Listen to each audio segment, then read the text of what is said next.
When Terra was under siege, Galaxy was reminded that humanity did not build weapons to win wars. It built them to make sure wars never happened twice. Humanity doesn't fight like the galaxy expects. It survives differently. It calculates, endures, and remembers. We entered the Hfy system on a commercial approach vector.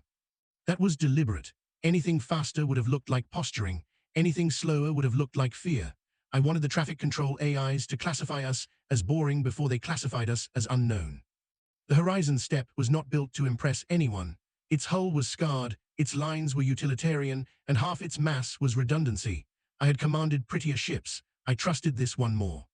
We were scanned longer than usual. Twice, the system flagged us for secondary review. Dock control cleared us anyway.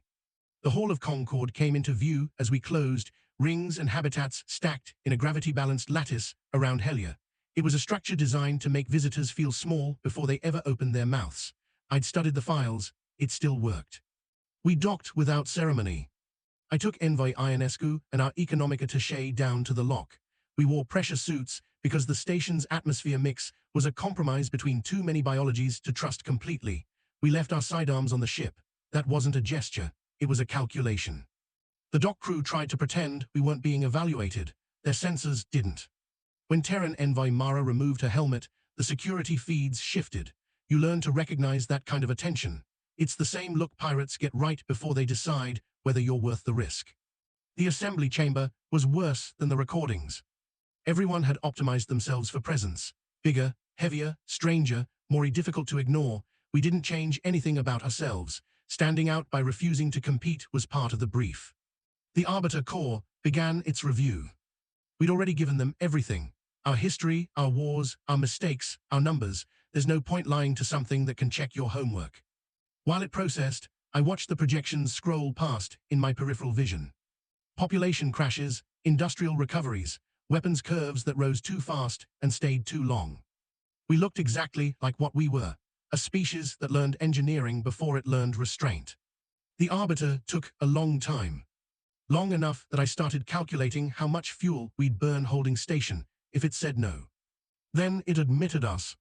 Provisional status, review pending, no applause. That was fine. Applause means expectations.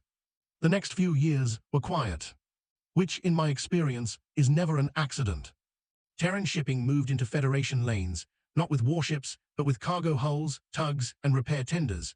We didn't change borders, we changed economics. Systems that had lived on intimidation discovered that their suppliers had found better clients. I took other commands after Hfy, but I kept getting the same kind of ship.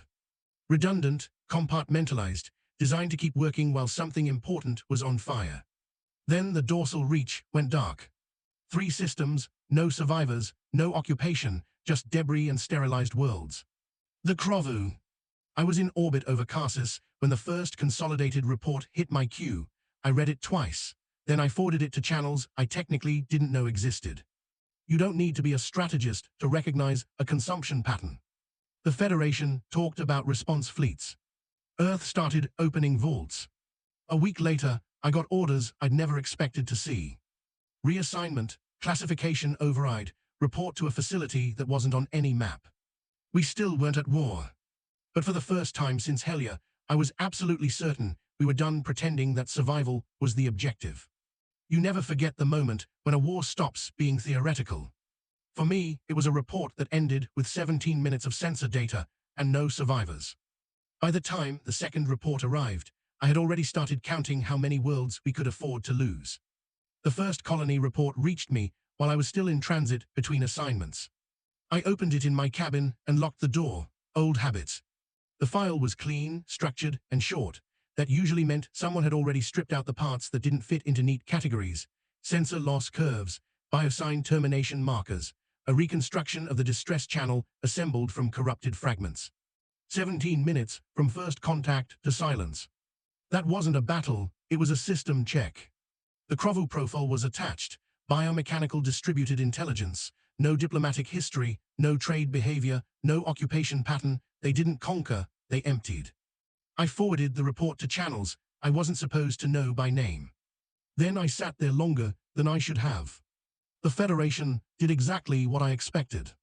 They met, they talked, they adjusted borders on maps. Ships moved, but not toward the problem.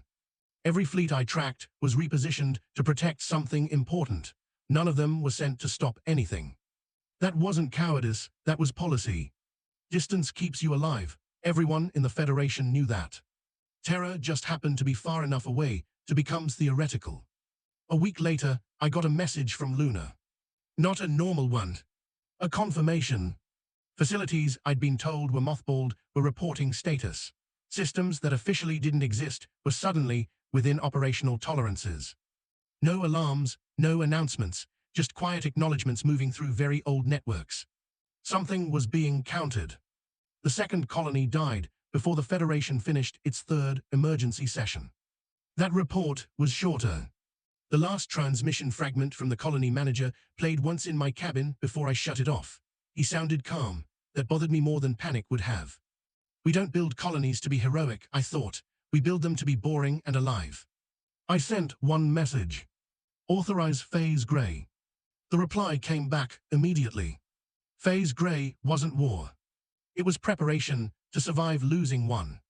The Krovu noticed our silence. No counterattack, no mobilization, no threats, just evacuation traffic and shipping diversions. If I could see it, so could they.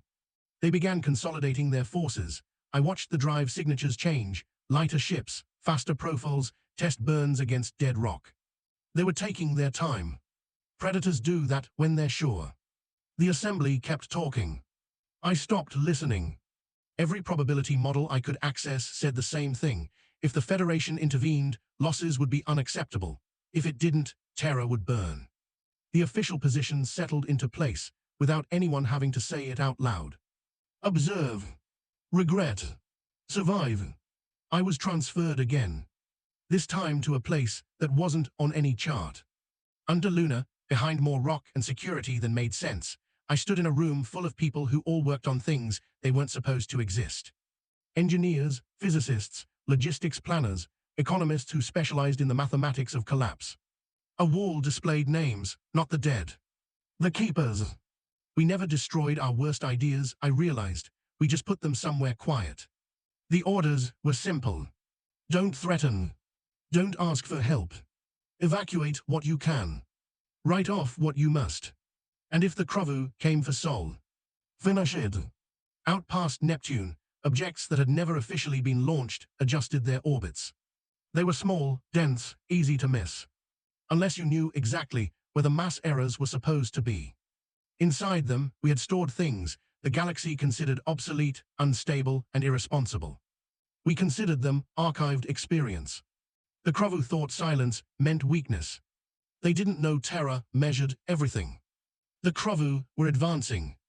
Reports came in slow and steady, mining colonies lost, outposts silenced, 17 minutes, 9 minutes, each file the same, nothing survived, nothing resisted. I watched it alone, always alone. The Federation did what it always did, moved ships, adjusted borders, published careful words. None of it mattered. Distance was protection. Terra was far enough to be inconvenient, not important.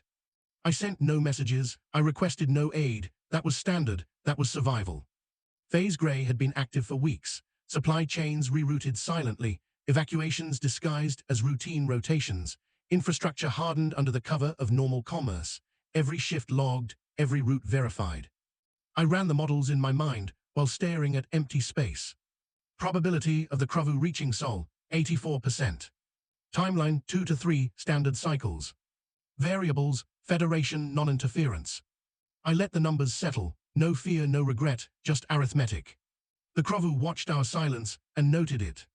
No fleet, no warnings, no signals, just evacuation and efficiency. Their intelligence flagged anomalies. Prey did not behave like prey. Prey screamed, panicked, collapsed. Terra did not. Terra obeyed orders. Terra organized loss. Predators do not understand discipline. They anticipate resistance. They plan for chaos. Discipline looks like weakness until it is. On Earth, the strategic archive shifted from passive monitoring to active consultation. Subterranean chambers hummed quietly. Data older than most living humans moved through networks long thought dormant. No alarms, no fanfare, just humans turning history into tools. Options were presented, none labeled weapons, all were calculated. Every escalation, every countermeasure, every safeguard traced decades of past failures. Phase Gray had run its course, probability curves plateaued, continuing restraint no longer improved survival outcomes. I authorized Phase Black. Phase Black authorized, I said aloud. Confirmation returned immediately. No fleets mobilized, no alarms sounded, no broadcast to the galaxy. Across Terran space, supply chains shifted, laboratories accessed sealed datasets, and hidden orbital platforms adjusted orientation. The galaxy did not notice. Not yet.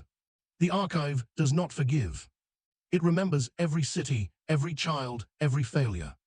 The strategic archive smelled of steel, ozone, and decisions too heavy to undo. I moved alone through its halls, the hum of servers beneath my feet, a constant reminder that this was not a museum. This was a machine designed to preserve humanity's memory of itself and its mistakes. The archive never called them weapons. That word implied choice. Someone long ago had decided to call them options. You don't touch them without understanding the cost.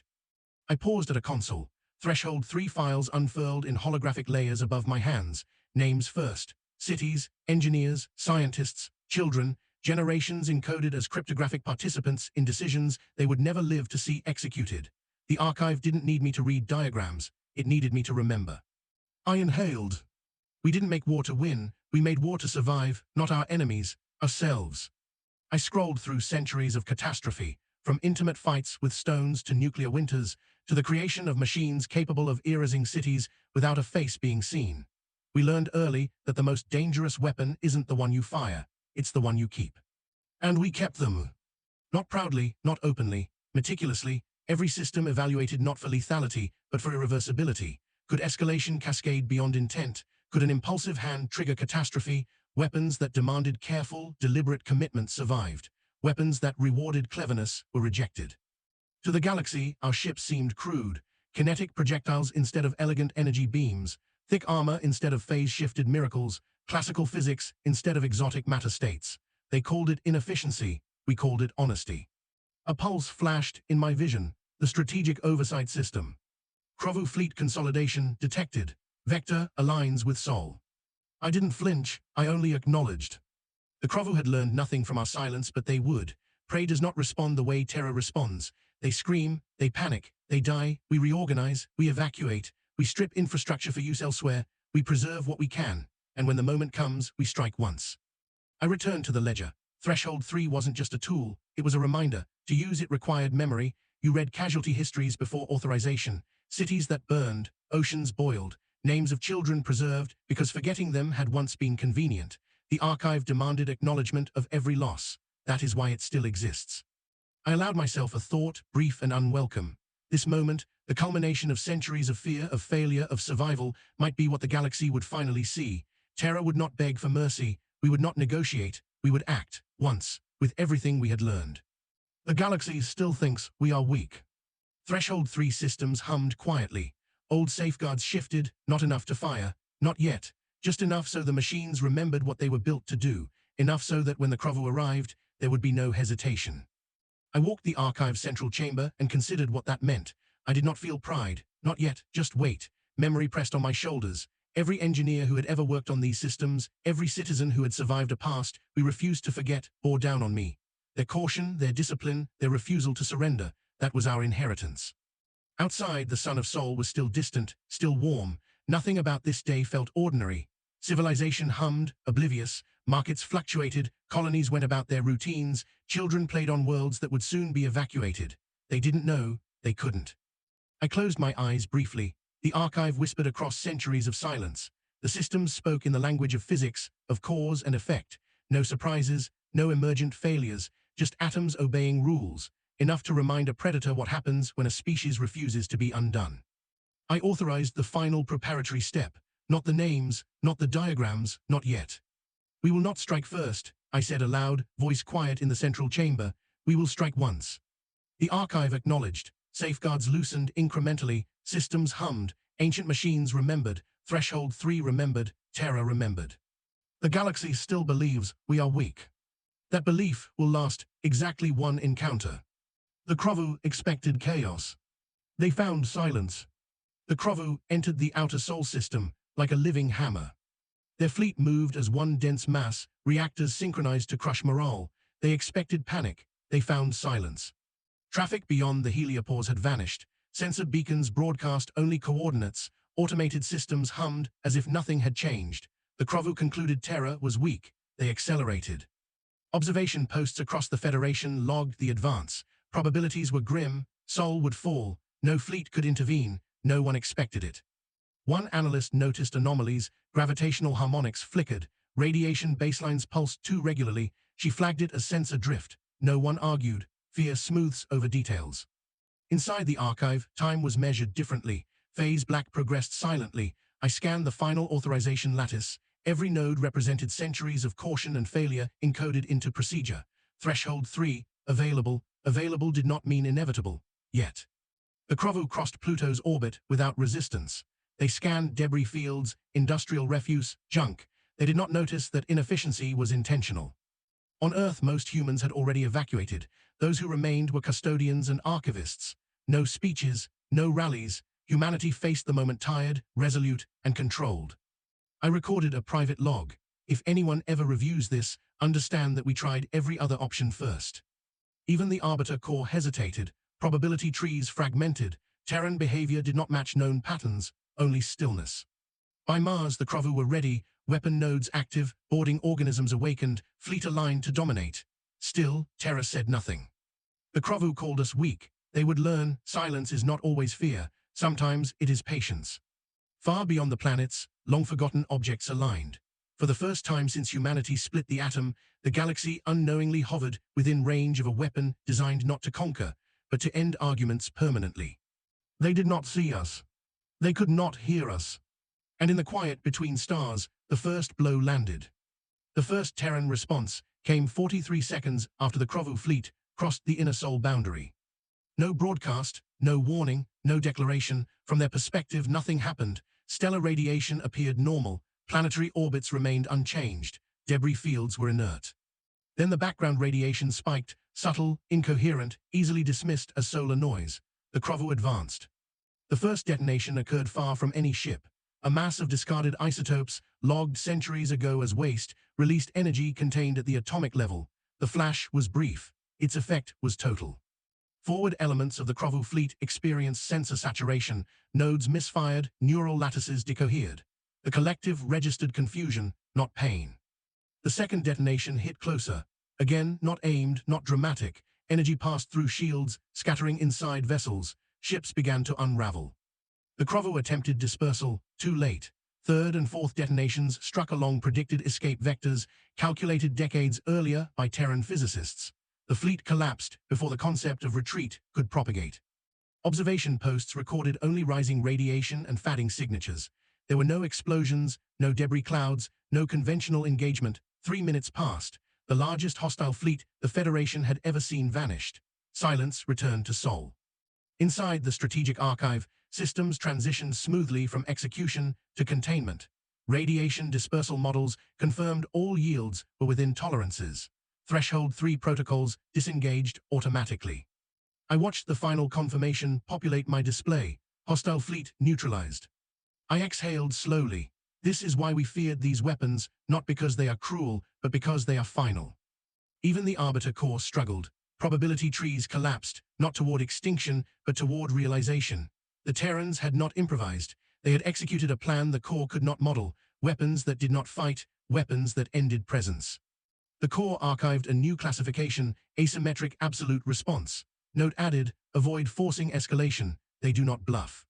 Above Earth, radiation decayed predictably.